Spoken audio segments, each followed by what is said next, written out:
dina mangsana harita kerjaman Abu Bakar Siddiq.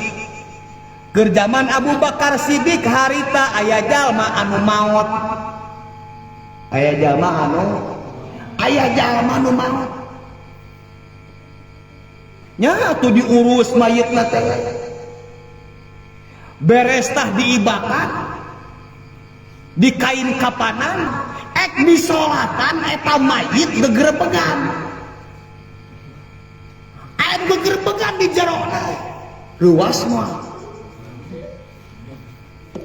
Allah wah gugulubugan eta mayitna udah pangkatan sahabatnya mau kabur cara anyeun mana mau kuboehna geus sieun dikuburna ngos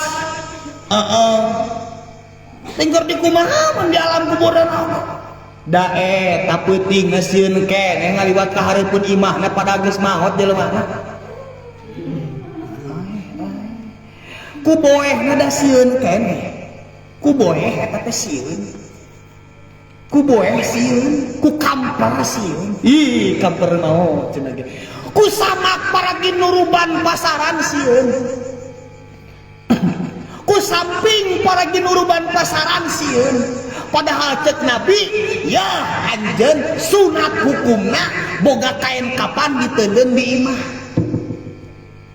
persiapan ti ayeuna keneh meuli boeh ka ditutuk ka toko meser boeh ukur heula urang sabaraha meter wing ya ada betul soal meser boeh sabaraha meter simpen di bumi omatkeun ka pamajikan ka budak pun bajana jam iya boeh anu bapak iya boeh anu mama disimpan beh dieu nya ngarangke ujang teu kudu naros ka mamah mun maot mah ai boeh di mana mauna kerji emangnya kudu ditanya bro matak teh jangan heula tapi dieu jangan dan boeh teh nya mun mak jeung bapak angke maot tah ieu boehna angekeun ka mak angekeun ka bapak ulah make nu batur ulah make nu di mana ieu we ange sunat hukumna ngan masalahna salat gitu Umar bin Khattab majang di bubina ngagali kuburan kamarna teh di jero kamarna teh aya kuburan meunang ngagali anjeunna lamun tiur lamun kulam teh umpama di dieu dina erongan kuburan anu meunang ngagali anjeun hayang teu kikituan urang mah boro-boronya imah diginding-ginding boro-boro aya rohangan kuburan kitu patut atuh kasurna ge mahal empuk teh geuningan didiukan lain cara urang cara emak-emak kok urang membarato geuning didiukan digebrus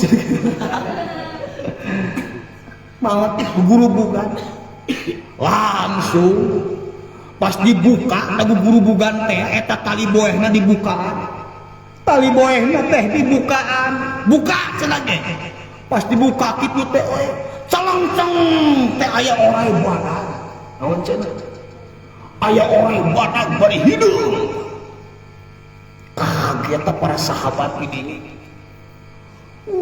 da zaman barato mah tuh kemana-mana teh moal pedang jang reuasna ge langsung gep kana pedang ai urang gep kana panto kabur bedana teh eta beda saeutik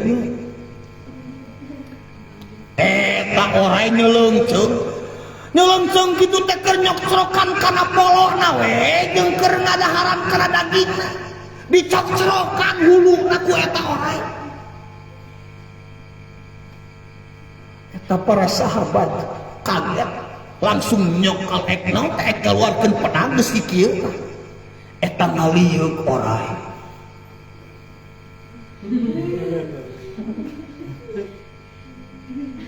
cek orai teh bari ngomong la ilaha illallah Muhammadur Rasulullah eta para sahabat lamun geus ngadangukeun kana kalimat eta la ilaha illallah Muhammadur Rasulullah ngageber jang awakna ngageter awakna teh ngadeg-deg lantaran asup kana jiwana asup kana manahna orai nyarita kalimat la ilaha illallah Muhammadur Rasulullah. Ditanya ku para sahabat, naon gawe anjeun di dinya? Eta orang ngajawab, kami teh diparentahkeun ku Allah Subhanahu wa taala. Fa innallaha amaroni an u'adzibahu ila yaumil qiyamah. Saestuna Allah teh marentahkeun ka kami, malah kami nyiksa ka ieu jalma nepi ka datangna poe kiamat. Tuluy para sahabat naros deui ka eta orang. Ma khotoyahu, naon kesalahanana ieu jalma nepi ka Allah marentahkeun ka anjeun supaya nyiksa ka ieu jalma nepi ka poe kiamat. Ma khotoyahu, naon kesalahanana? Eta orang teh ngajawab, al awalu kana idza sami'al adan la yaji'ul jamaah ieu. Pangna kuring dititah ku Allah keur nyiksa ieu jalma teh sabab ieu jalma teh nu kahiji manehna boga ceuli jeung bisa ngadenge eta sora adan kadenge ku anjeunna ku ieu jalma, tapi la yajiul jamaah ieu jalma tara daek datang ka masjid jang ngalaksanakeun salat berjamaah mata kuring dititah nyiksa ka ieu jalma. Teuk saha we ceuk orang. Teras nu kaduana naon? Eta orang teh nembal deui layak rujuk zakata min malihi. Ieu jalma teh taradaek ngaluarkeun hartana jang ngajakatan. Sieu mah Ramadan ge tong datang batu rumah zakat fitrah sieu mah tara. Batur mah zakat ingon-ingon, zakat tatanuran, zakat emas, zakat penghasilan si ieu mah tara mata kuring dipitah jang nyiksa ieu jalma nepi ka datang poe kiamat. Teras nu katiluna naon dosana?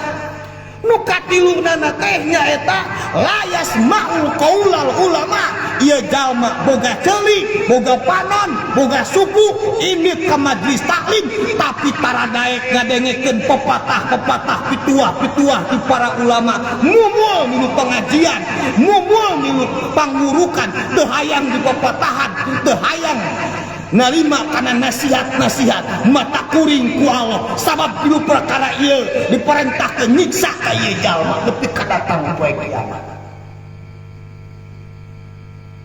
Eta balukar jang jalma nu tukang ninggalkeun mata ceuk Nabi as-salatu imaduddin, salat teh tihanna agama. Faman aqomaha, saha nu ngadekeun salat faqad aqomadin, maka eta jalma geus ngadekeun kana agama. Agama nu di mana? Agama nu aya di diri anjeunna, agama di keluargana, agama di masyarakatna, agama jeung di luhureun eta.